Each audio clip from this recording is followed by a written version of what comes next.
Alright, so what's up you guys, it's your boy X, and today we are back at it again with another Granblue Fantasy video. Now for today we actually have received quite a bit of info regarding the brand new and upcoming RPG from the Granblue Fantasy franchise called Granblue Fantasy Relink. Now I know for a fact that a lot of people are hyped for this game, considering a solid RPG from Granblue Fantasy is quite long overdue for most of us Granblue fans, and with those waiting for Relink specifically, seeing Granblue Fantasy Versus unfold in front of your nose just makes that itch for wanting Relink that much stronger. However, up until now we haven't really received all too much information on the game itself, and we mostly have quite a big dry streak regarding info when we do finally get a word or two, and this is mainly because, as they admitted by themselves, they were really happy to announce the Relink project. However, this came at the cost of leaving people with the feeling of waiting for the game that much longer, which was a mistake on their part for announcing it too early. However, as of today, the silence got broken about the game through an interview with Tetsuya Fukuhara himself, which, if you aren't familiar with the name, is the director of Granblue Fantasy. Now this interview has been conducted by Giuseppe Nelva, which is an author from Twin Infinite who published this interview.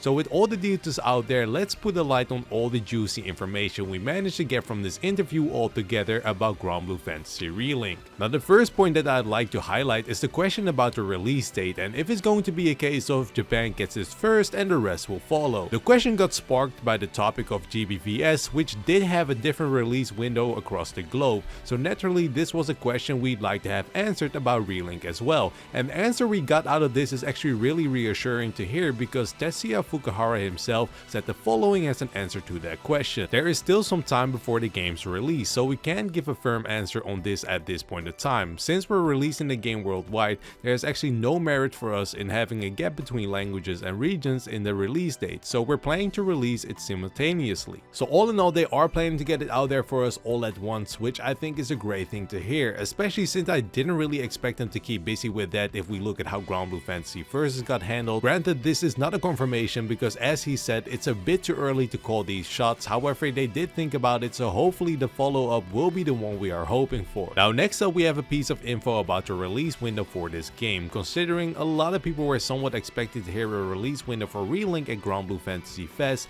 but that didn't really happen, so the question is if they have any hint or insight that they might be able to provide as to when we might hear more or something of that nature, considering how development is going. Tetsuya Fukuhara followed up that question with a positive answer, saying that the development of this game is going very smoothly and that they're working as hard as possible to reach a moment where they are comfortable with announcing the release date, but as of now they can't really say any more. Personally, I think this is a very clear and positive answer. You can tell that they definitely don't want to take the wrong turn again by saying something that they really shouldn't be saying, to avoid creating hype around something that is still quite far away from us as of now. But hearing that the development is going smooth is probably one of the best things we could hear right now about this game, so hopefully this won't change as time progresses. The next topic we have is about the gameplay of Relink, and it gives us some insight on how this game is shaping up altogether. So far the gameplay of Relink has that dungeon-like exploration feel to it, with areas stocked up with monsters to kill, followed by a boss battle later down the line.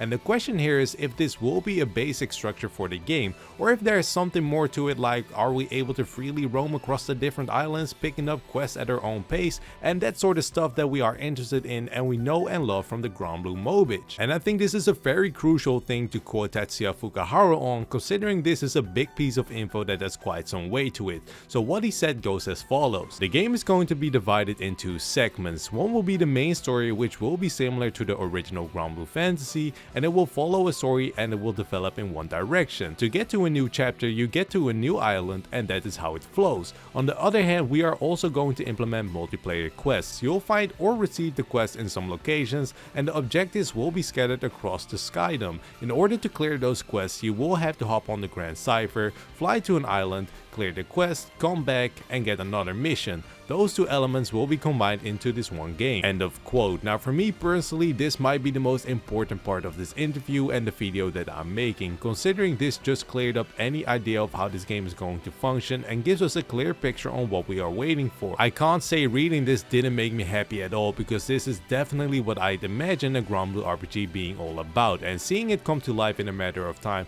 is definitely something I'm very excited for, and hopefully you guys guys share that same passion and excitement as me, because this is definitely what I wanted it to be from the moment I heard that Relink was going to be a thing. Now we are staying on topic of multiplayer for a bit longer, keeping the topic alive by asking if the main story is available to be played in multiplayer as well, or just the side stories. And now we can confirm that the main quest itself will be single player, but as you progress through the chapters of the main story, you will be unlocking more multiplayer raid battles, so it's going to be a combined situation that they're aiming for. And hearing all this story mode talk definitely rose some more interest from me personally on where the story will take place, if it will be related to the main story and so on. And luckily this got answered in the interview as well, and it's actually not something I thought that would happen, but the answer Tetsuya gave is as follows. If we are talking about the time frame of the story, it will be something in the future for the current newest chapter of the original Granblue Fantasy game. The crew will eventually reach another Skydom, and Relink's story will be another story occurring in that new Skydom.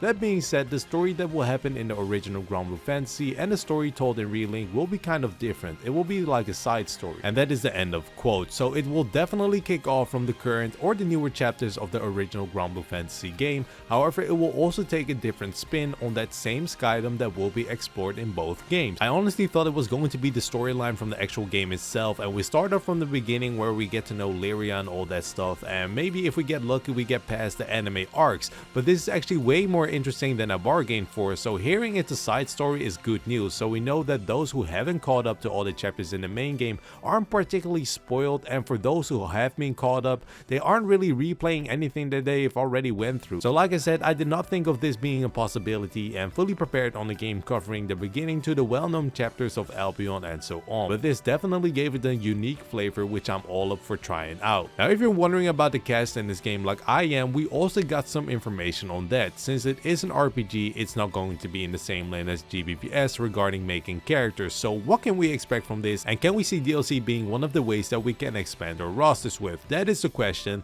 and at this point they already have at least 10 playable characters, so it kind of matches versus roster for now, as said by Tetsuya himself. And about the question of DLC characters, they do have a fast resources for characters, considering each character has many fans that would like to see them in action in the game. However, it is just a possibility for now, but there could be additional characters released as DLC. Now I don't think that this is all too surprising. What I do hope, however, is that it won't become a microtransaction fest just to play with our favorite characters, but I'm definitely not against DLC whatsoever on a personal note. And talking about characters and casts, what about the customization options in Relink? Because many people went on to ask about more customization options like costumes in GBVS. However, that is quite the cost, since GBVS they'd have to remodel the character completely, which just is not worth the time and effort. So to put it in perspective, if they were to make different costumes in GBVS, it would be exactly the same as having new DLC characters being made in terms of effort, however without the part of having a new character. But Relink is in a completely different boat, so what do they have in store for us here? And Tetsuya Fukuhara answered that question with the following. The animation of verses involves a lot of hand tweaking, so changing things like cloaks of hairstyles requires a whole rebuild. On the other hand, like other action RPGs, Relink has models driven by physical engine, so it's easier to have different costumes even if they can't really provide any details yet on what that might be. So I think this is definitely a soft confirmation on that Relink will have customization options for those who were wondering about it. And just like I mentioned before, he confirmed that GBVS is quite a different story, so hopefully for those who are wanting to customize their favorite heroes in all sorts of ways,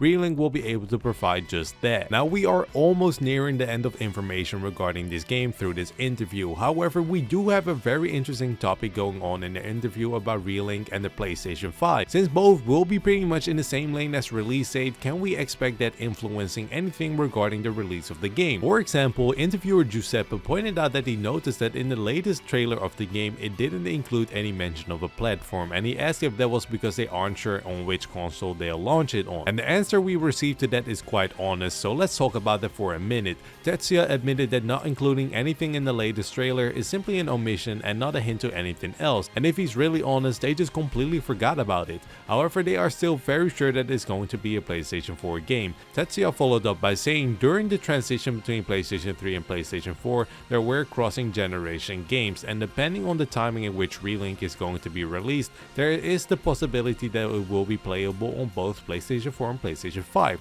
That being said, PlayStation 4 will definitely be the main platform platform for this game as said by Tetsuya himself. He continues to say that it also has been announced that PlayStation 4 games will also be playable on PlayStation 5, and that is something that they have big hopes for as of now. However, it's not decided at the moment if they will release a proper PlayStation 5 disc for the game, but there is definitely a possibility that it will happen down the line. And in that case, Tetsuya goes on to confirm it probably wouldn't feature a big jump in visual quality and resolution, but it probably will have better frame rate and faster loading times. This is one possibility, but they'll have to see in the future. What Tetsuya did confirm though is that they are still going further with visually updating the game itself. Now we came at the last two topics that the interview covered, and one of those points is about bonuses from buying the console games for the mobile game itself. And the question was if they think it will go the other way around at some point, with mobile players getting bonuses in the console game, or if they are planning similar synergies with Relink, or maybe even between Versus and Relink altogether. An answer to that was that in general, the mobile game Granblue Fantasy is a game that is quite time consuming. So if they did have sizable bonuses awarded in the console game for playing the mobile game itself, it will probably cause a burden for many people, especially for those who have not started playing Granblue Fantasy. That is why they will not be going that direction. And the same goes for Relink. They can't really provide information at the moment, but if they were to add some kind of bonus, then it will definitely be in the same direction as Granblue Fantasy Versus, as in getting bonus for the original Granblue Fantasy game by buying Relink. Then we arrived at the last question to say on topic of the mobile game itself, with the question if they are planning to add live events and time limited storylines to Versus or Relink. Now the answer to that was pretty straightforward and not particularly surprising. Tetsuya goes on to say that updating a console game with the same frequency as a mobile game just really isn't that feasible, so they won't have the exact same style as the original Granblue Fantasy game. Time limited events are things that works well on mobile games, but doing it too much on console games may feel unfair to the players who don't have the time. So ultimately, mobile games have their own style and console games have their own style, which make this not too realistic to do. That being said, they do want to expand the story, so there are going to be new subquests, new characters. Alongside of that, they will probably extend the main story as well. That is just the plan at the moment, but regarding any events, they do not want to go that direction. And that was the end of the interview. This is quite a lot of info that we received just now, so by this interview alone, I can definitely say that my hype for this game grew about 5 sizes bigger after covering all the news. If you made it this far into the video, then let me know down below what you guys are the most hyped for after hearing about all the new stuff that we just got confirmed. Hopefully you guys are in the same hype train as I am, even though I'm not the one that really enjoys playing RPGs if I'm being really honest. Altogether, I can definitely say that this is going to be the one RPG that I'm willing to wait for. Now if you guys are in fact interested in getting updated on anything Granblue Fantasy Relink, Granblue Fantasy Versus, or anything Granblue related, then feel free to consider hitting that sub button to get updated with the news as quick as possible. So that was it for today guys, stay happy, stay blessed, and I'm out. Peace.